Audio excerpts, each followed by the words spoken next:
welcome to the Fantasy Rewind podcast. I'm your co-host, Dylan Stoll, and I'm joined as always by my friend Mike. Hey! So today, we are talking Wheel of Time Season 2, Episode 3, which is titled... What Might Be. What Might Be. A little ominous title there going on, and you see exactly why when we get into the episode here. But before we do that, let's give out the typical reminders. If you want to get in contact with the show on Instagram, we are at Fantasy Rewind Pod.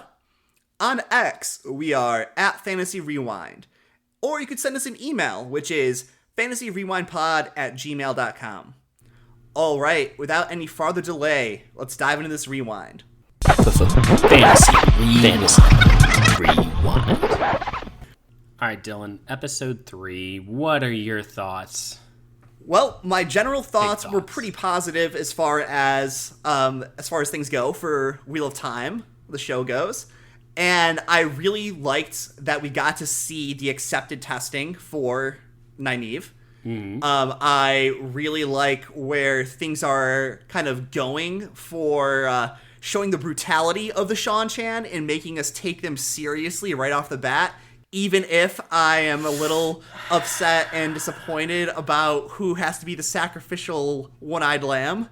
And other than that, one of my biggest takeaways from this episode is just that although it's not a direct page-to-screen adaptation, which we already knew, that this is kind of moving things along in a direction where I can kind of see where the end of the Great Hunt is going to be coming in and coming together and how things are going to gel. It's still going to be Falme. Still going to be Falme.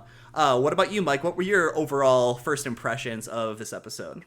So, following what I initially thought was the conclusion of the testing, I was very upset. Oh my God, I was actually going to be coming on here ready to tear this whole thing apart. Oh, and yes. be like, what the heck? Yes. But I really, by the end of the episode, obviously, and I'm talking about Nynaeve, they sort of did this sort of fake where they were like, oh, you think she's done testing. She thinks she's done testing, but she's not. So, not even going to lie, Mike, that happened. I paused the show, stood up, stormed around cursing at the show's existence, and then I sat down and breathed a sigh of relief after I saw it. I gotta give him credit. That is one of the visions she had, isn't it? I'm not sure. I honestly don't remember every single We should have looked them up, but we didn't. Maybe we'll do that before the next episode and we can recap on that. But yeah, I know for a fact that the second vision, yes. the second I remembered one that she one. had, that one was pretty much direct. And then there was one where she was with Lan, but it was in the Borderlands. Yep. But it's also hard to remember because they went through, they go through accepted, then they go through Aes Sedai training, and both have different distractions or visions or tests, I guess you could call them. But I really liked how they did that. I thought that was really well done. And I think, too, we got to see Liandrin. She was fleshed out pretty nicely. Now, I'm just kind of going off to the side here. I've been trying to stay away from a lot of the rumors and news and stuff.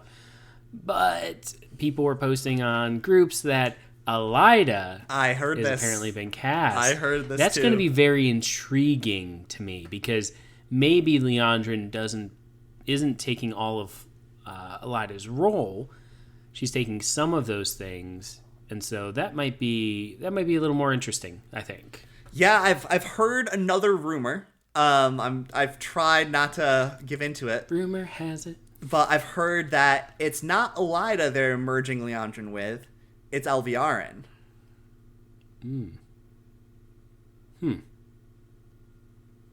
Interesting. Okay.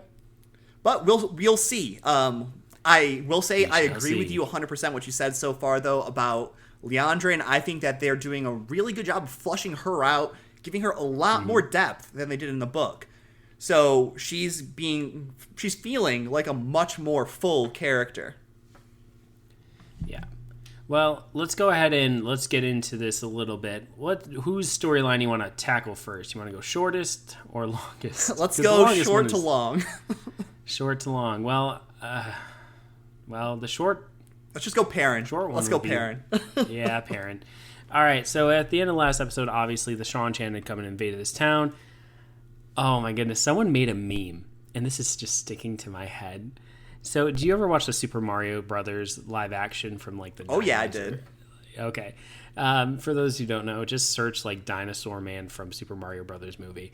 And in the movie, they take one of the human characters and like he gets a dinosaur head, and it's really derpy looking. And it's kind of like he was merged with a turtle or something. I don't quite remember. Anyway, but his face looks eerily similar to that of the Sean Chan's face masks. And I was like, huh. And the whole meme was, it was like, oh, the Sean Chan, did they get their stuff from insects, from bugs, from different things? No, turtles, fear the turtle. And I was like, oh my gosh, that's too funny. I'm not a huge fan of those masks after seeing them a bit more. I do like the makeup. I do love Sue Roth and the just fingernail glove thing she's got going on. All that's very cool. I really like the brutality, like you were saying. I hated that in this scene. They're having everyone bend the knee and gonna say the prayer or say the oaths, and they choose Uno to kill. And I know that why they did it, because we have a slight connection, and it's like, oh man, not Uno, and now we care. But at the same time, it's just kind of we also didn't get to know him well enough to really care. Yep. Exactly. You should have just grabbed a different person and done that with it, and then kept Uno around. It just seems like a wasted death. So I'm going to chime in here, and I'm just going to kind of echo what you said for the most part. I really love what they did with Sue Roth. I think that she looks amazing. I love the pyramid thing they're carrying her on, and I'm not sure if people are noticing, but she has her slaves carrying her entire pyramid with her. So yeah, she's got that, and she looks like an empress, even though she's not. Yeah, she's a high lady, even though she's not. But I really dig Sue Roth a lot. I think she's awesome. I really like what they did makeup-wise with the Suldam and the Damani. I thought that was great. I still think the Idam looks like a pacifier, and I don't really like that. Yeah, I would agree. It does. One thing I wish they had done, instead of throwing Uno onto the spike, which did show the brutality and it was pretty bloody and gruesome, I wish they had the Domani, shoot down a lightning bolt and eradicate him. Because I think that would have been a really nice way to show the difference between Aes Sedai and the Aes Sedai, because then they could have been like, oh my gosh, that shouldn't have happened. Right. You can't use the power against people. They're not Aes Sedai. And sort of that realization for our characters, and then it would have made us realize because we know, since we've read the books, that they're going to use the power as a weapon, and that's part of their culture. And I'm sure we're going to get more of that coming in the next episodes. But I mean, it really that would have really been a really pivotal moment. If you're going to make him die, I kind of saw his face going into that spiky thing for a little while. Whereas if she had just flicked her finger and then all of a sudden lightning came down, and you just see the Suldam or whatever doing that, or the Damani. So what I'll say about that as well is I think that would have been better than what we got. I did think that this did show, like I said, the brutality of the Sean Chan, and just that they're not to be messed with. But I have a couple qualms with killing Uno. First of all, I like Uno a lot. So setting that aside, though, why would you bring him back from the dead inexplicably just to kill him like this 2 episodes later? And then it's way too early. Why do we care that Uno's dead? Okay, yes, we saw him for 5 minutes, maybe, total screen time before. Yeah. No one that's a show-only watcher has any attachment to Uno, so his death is meaningless. Correct. And honestly, that's why I said they should just grab the guy next to him and kill him. So, who I think is probably going to end up being Masema. I think it's going to be Masema as well. I will say as well, quick chime in here, the speaker that they had for Sue Roth reminds me of Mantis from Guardians of the Galaxy so much. Yeah, and she gives off those vibes. Yeah, I was I like kind of the sugary sweet voice with the "you're going to do what I say" attitude paired with it. So yeah, I thought that was great. Yeah, it was good. And while also in this crowd you have the Damani and the Suldam going around and taking out girls. They're not really explaining what's happening, but we know as readers that they could sense that this person can channel, and so they're taking him to become Damani. More of their Damani. Yes. So anyway, that's kind of that's not the end of that. That's just the first part of Perrin's story. Yeah. They all bow, and then Perrin kind of wakes up later on in a cart by himself with Ishamael, and which I thought was kind of odd that he was all by himself. I do as well. I'm wondering if Ishamael said, "That one's with me," and did that. I don't know, but that was strange. Yeah. Anyway, and we have the wolves and Elias coming to rescue him. I'm hoping they killed the Damani and the... I don't know. I thought that was kind of... They sort of left that really open-ended. But the wolves, yes. Wolves and Elias come to rescue Perrin. The one thing I want to bring up about the conversation with Ishamael with Perrin. Ishamael tells Perrin, the more wolf you are, the more you belong to me.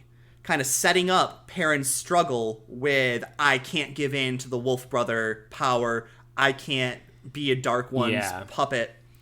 And so I think that was some good... So far from the truth. I think that was some good mind games, though, that Ishamael is playing with Perrin. And we know that's mind games. At least we think we know what's mind games as book readers here. What did you think about Elias showing up with blood all over his mouth like he physically jumped on and ripped out someone's throat? I would have liked him to have his knife. He could, fine. That's fine that he did that. I don't care. But, like, he should also have his, like, knife. Yeah. He was a warder. Right. And so there should be still that piece of him. So I don't love it, but... I just thought it was an interesting way to show that Elias is more animal than man right now. And I don't know if I'm the biggest fan of that. I'm the biggest fan of him, I guess, in general. His portrayal. Yeah, his portrayal, I'm not a huge fan of. In the book, he's so much better. Yeah. And I'm just saying in terms of how he's presented and everything else, like, he always seemed like a badass. And in the show, he doesn't... Like, seems very aloof. Blood on his mouth. Like, too aloof. Yeah. Too, like, kind of not flat. At all involved. Yeah. There's no... He doesn't have any energy, really. It's just kind of, like, there. Yeah. So that's the end of Perrin's. So yeah, last we see Perrin, he's running off in the woods with a wolf. Presumably Hopper. Yeah. Now let's get over to the second shortest storyline, which is Rand. Yeah. I actually really dug this episode in terms of him and Selene. Because it showed off that she's still Selene. You know, they go to that... You know, he goes in and he has a conversation with Logain. Logain's like, I know you have a question for me, and give me the wine. And he goes to get the wine, and it's a whole thing. But my big, which is whatever. Honestly, I thought all that was kind of stupid. The point was, it was showing Rand in this King's Court culture, which he's going to be ingrained in at some point, hopefully, and how he sort of navigates that. And so I like that they brought in some callbacks to the book there. But I really liked how Selene, when he just left, and Selene saw him later, she, like, said, if you ever do that to me again, I'll kill you. Yep. And he's just kind of like, oh, yeah, it's so hot, like, let's, have sex. And we're like, she's not kidding. Yeah, this isn't a kink. This is, like, her speaking the truth for once. Yeah, she is going to kill you. And also, too, like, she's egging on him using the power. When he burns down that inn, it's not even a second of like, oh no, the inn. Like, it's like, awesome. Like, so I do want to talk to you about this scene really quick. So did you notice that Rand kind of wakes up in the middle of all of that and he's using the power? So all of that was a dream. Oh. With the fire? Yeah, with Selene kind of choking him, grabbing him, and them having sex in the bed there. And then her coaxing the power out of him. All that was happening in the dream world. In Tel'aran'rhiod. Yes. Yeah. And then he wakes up and he looks down and he sees the powers going off of his hands and he starts the fire for real. I'm sorry. I'm glad you caught that. Like, that's great. I thought, okay. So, like, that's just more so, like, solidifying that Celine is staying more true to her book character than Love it. than what we had originally expected. And it took me actually 2 watches to notice that. Like, first watch, I didn't realize it, and then I watched it again with my wife, and I picked it up on that one. Yeah, you saying that, like, it's like, oh yeah, that's absolutely. Wow. Okay, I love it. That's great. What did you think about? What are you thinking about Rand and Logain? Knowing what we know about Rand seeking out a teacher later on in the book series, I understand this. I don't necessarily like it. And I say it that way just because I don't know if, like, Rand should be at that point where he's accepting that he can actually channel yet. I don't know, like, if he should still be kind of fighting it a little bit more than he kind of seems to. But he's, it almost seems like he's wanting to be like, okay, if I'm going to live with this, I need to know how to tame it and control it, and seeking out help from somebody who should have experience with wielding the one power from the male side of the Source.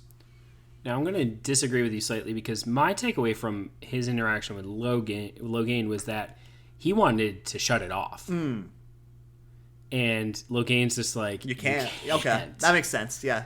And so I think Rand's still battling with this. He's like, I need to stop this. How do I do it? And he's like, you can't. And I think we're still going to get that, like, oh man, no, I don't want to do this, but now he's going to have a teacher to help guide him when he's like, there's nothing else I can do. So, and I think with Celine sort of pushing him to using the power as well, that's going to be doubly important. So I just want to go in on that portion again, like with Logain potentially being Rand's teacher in the one power here. Thinking about what happens with Logain in the stories, or in the books that we know about, I'm trying to think about, like, how that could be rectified with him being Rand's teacher if events play out similarly. I mean, I'm not sure, but I think it would be good because it would flesh out Logain more than he was in the book. And really, he should have been fleshed out more in the books for the important role he eventually got. With the show as well, speaking only about the show here, Logain's actor is one of the best ones there. Like, I like him higher than almost every other actor or actress I've seen so far. So having more of him, if he's going to be, like, Rand's sidekick throughout the show here, I mean, more screen time for him, that's only a good thing. Agreed. I'm going to be interested, too, because going from this, not with Logain, but from this time, his time at the Cairhienin noble house, how is that going to impact the rest of this, like the rest of the season? It was such a short I'm betting he's going to see Tom there. I know, but remember, Cairhienin play the game of houses. Yep. And we got that already, which I love that they did. So I'm going to be interested to see how that sort of weaves in, because he didn't attend that meeting with whatever the fancy person's name was, and just burn the envelope. He'll get more. Right. I know that's going to happen. And so eventually things are going to unfold. I do definitely see a connection to, what happened in. So I will tell you that I have watched episode 4. And of course I have. But, so I don't want to comment too far on it, but I kind of have an idea that I'll talk to you about after you have watched episode 4, and we're talking about that one. That will be tonight, so. But yeah, that pretty much sums up all of Rand's arc, right? Yeah. And now the big meaty one. What might be? This one with Nynaeve also entangles Egwene, Elaine, Liandrin, Mat, and Min. And so we have, obviously at the beginning, Nynaeve is taking the accepted test after on Liandrin's behest, or her nomination, and Nynaeve goes through the 3 portals. The first one is a memory, or her with her parents, and her parents they're all being attacked by marauders, and she basically witnesses her parents being killed above her, and then jumps through the portal. Second one was her. gosh. What was the second one? It was her going back to the Two Rivers, waking up, and there was some kind of plague going on in the Two Rivers. That's right. But it wasn't her that was the wisdom.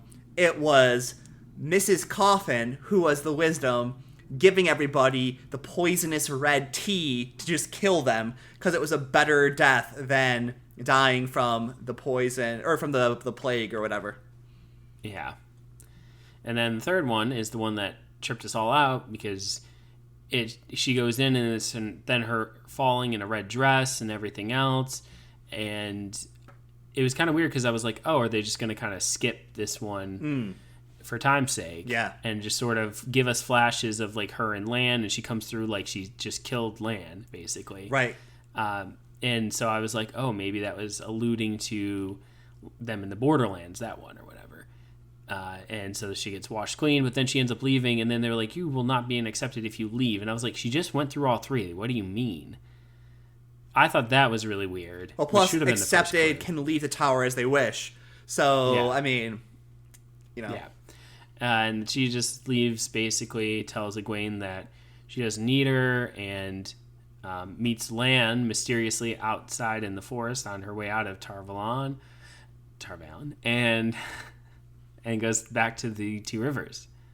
Later on, we cut back to her, and she's a daughter. Had a child. It's apparently been like 3 or 4 years. Yeah, Perrin and Matt are there. Matt's looking swanky and rich, and Lan is there, and they're just hanging out before Trollocs attack. Yeah, you know, housewife Lan is there making some dinner, and everyone dies except for her. Yep. And her daughter. And the portal opens up and she runs back through. But this is after Sheriam, Liandrin, and Leanne, thank you. Leanne all had basically said like, oh, she's dead. Yeah. So they've all abandoned Nynaeve, basically tossing it up that, well, she missed her one chance to come back. This is one more girl that's died taking the accepted test. Liandrin, this blood is on your hands. You wasted the most powerful Chandler we've seen in 1,000 years.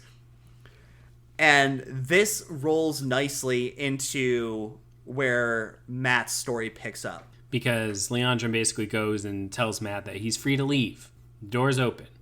And he does leave, and she basically... But, you know, after she sort of berates him and says, you abandon your friends. You sit here and say they abandoned you. You abandoned them. Mm-hmm. Which is true. And he's had it twisted, which he should have it twisted because he doesn't remember. Right. His memory should be like tattered holes.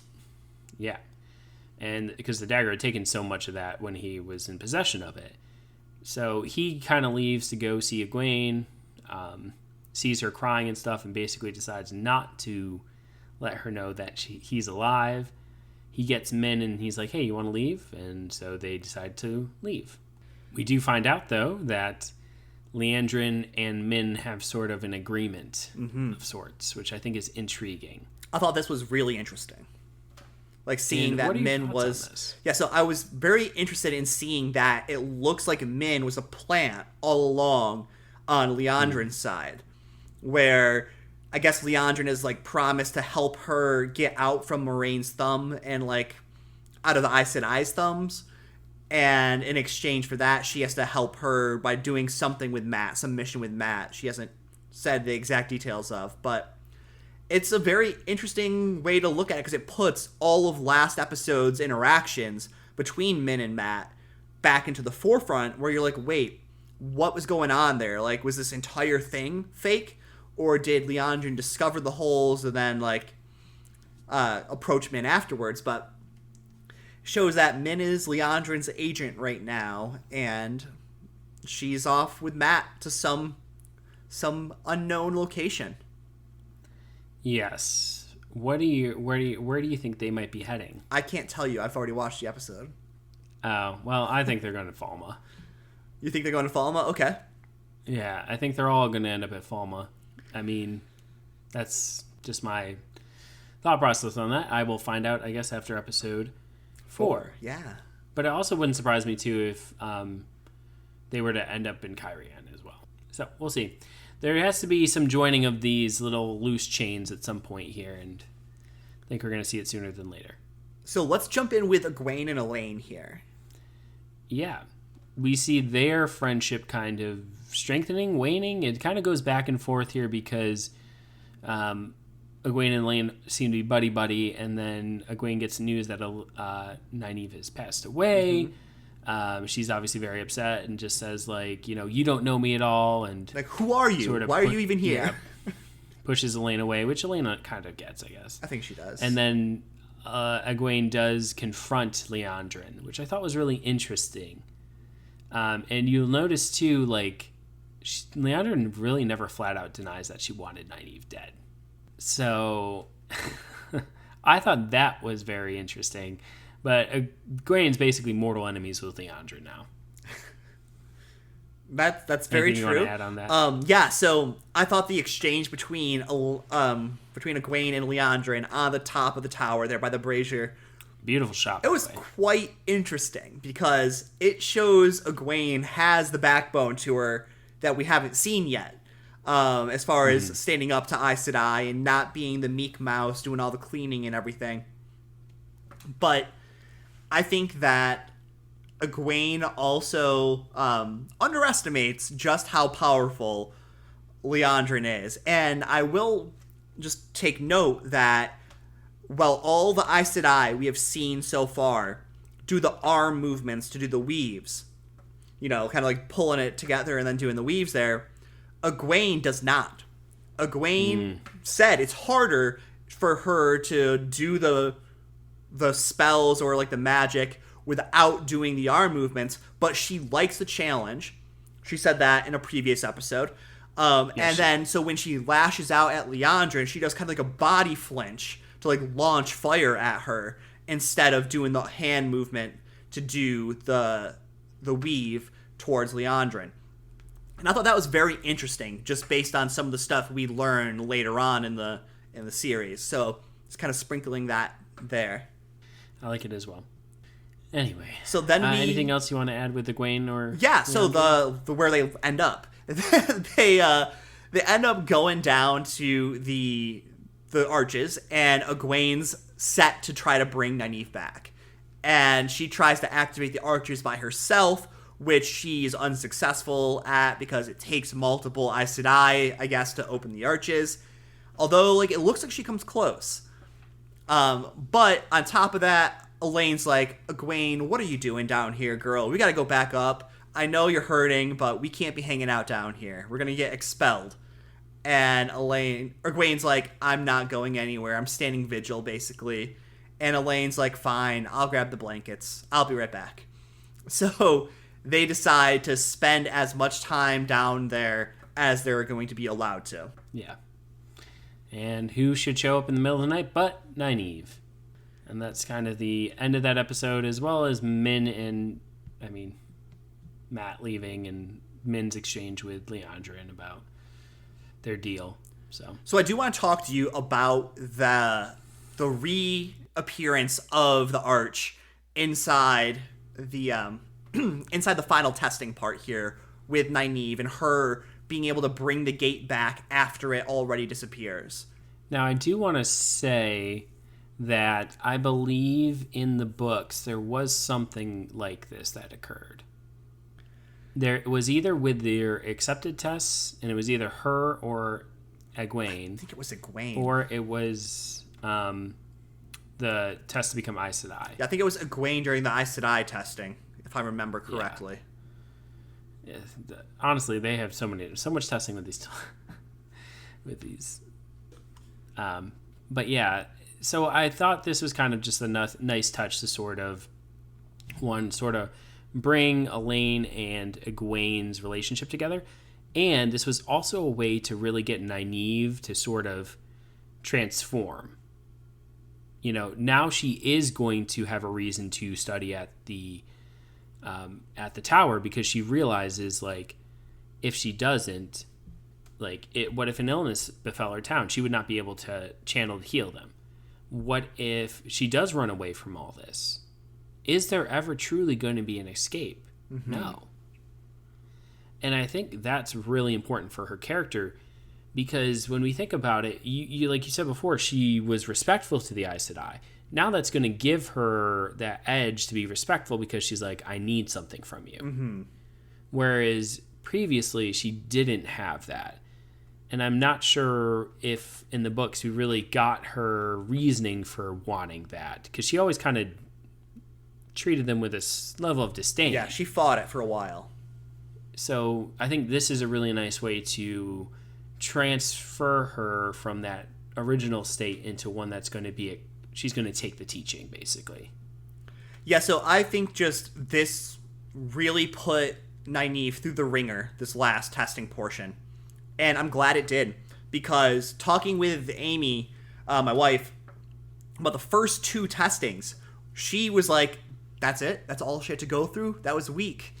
She was not impressed by the challenge of the first 2, of seeing your parents murdered in front of your face, and then having your whole village suffer a plague and you not being able to help. Well, the second one I thought was a bit weak sauce. Yeah, a little bit. Yeah. But anyways, I think that this last one really stepped it up and was extra brutal. Just the fact that Nynaeve thought she was saving her daughter after living in this fantasy world for years, and tried coming out and was empty-handed with just some blood on her dress to show for it. And it was pretty brutal.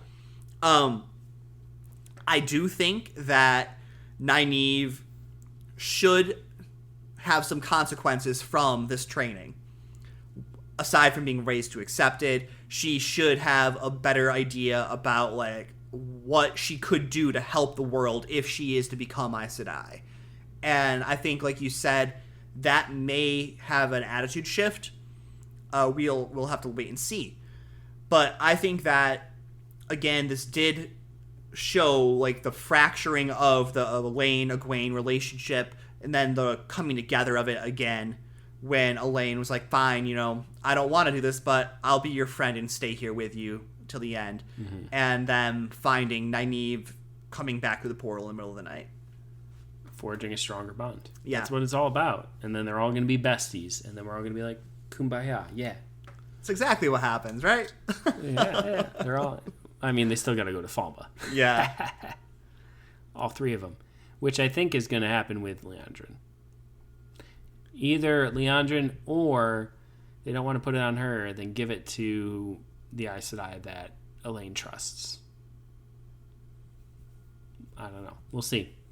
But yeah, so that covers our recap here of episode 3. So overall, Mike, what are you feeling about this season so far? What are you feeling about this episode? Like, what are your general thoughts about the series? I mean, I like that this episode kind of felt a little bit like a course correction in some ways, where they're aligning more with the books.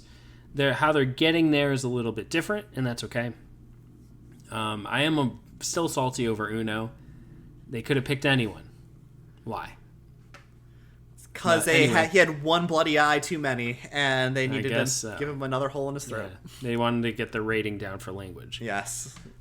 But yeah, so overall pretty good. I'm intrigued with the Min and Matt storyline. I think that should be interesting. And loving Celine. Think she's great. Yeah, I'm pretty much of a similar mind, where I think that this was the strongest episode of this season so far. And I think that although we, like you said, we are taking a roundabout way to get there, we're kind of heading in the direction towards where the books go. And I'm enjoying that. Seeing how it continues that trend will be very interesting. And I am looking forward to talking about episode 4 with you. Yeah. All right, but that's going to do it. So for 2 Nerds, we are signing off. See ya. Goodbye.